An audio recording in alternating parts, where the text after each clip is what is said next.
will prove equal to the task. We reiterate that Azimio will do everything possible to protect affiliate parties from heinous attacks emanating from the Kenya Kwanza regime. We will do whatever it takes to protect multi-party democracy, for which many Kenyans lost their lives. On the joint bipartisan talks, the PG received a briefing as follows: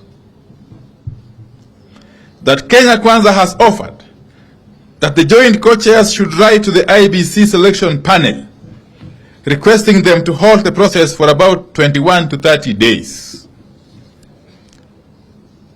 To preserve the IEBC's presidential election servers, the Kenya Kwanza side has expressed willingness to co-author a letter to the IEBC reminding them of their legal obligation to preserve the presidential election servers and the data contained therein.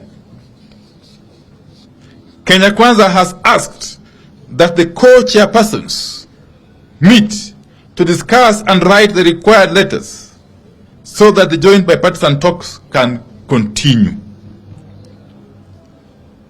With regard to interference in Jubilee, the Kenya Kwanza has indicated willingness to commit in writing to respect the ruling of the political parties' disputes tribunal, confirming the Jubilee Party leadership.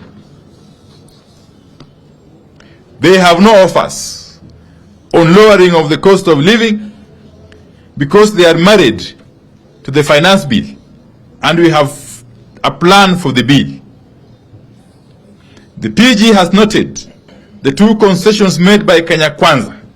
It is, however,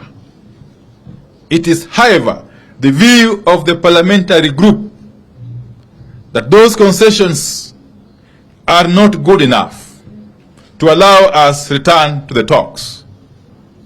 It is also our position that the finance bill as presently crafted must be withdrawn and replaced by a bill that appreciates the suffering of the people, the people of Kenya are going through.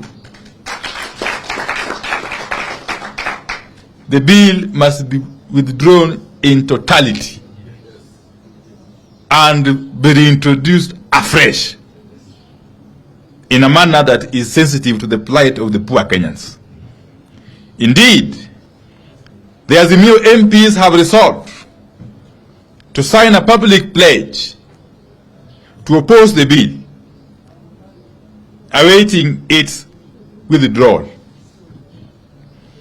Indeed, many other MPs, other than those from Azimio, are equally prepared to do this.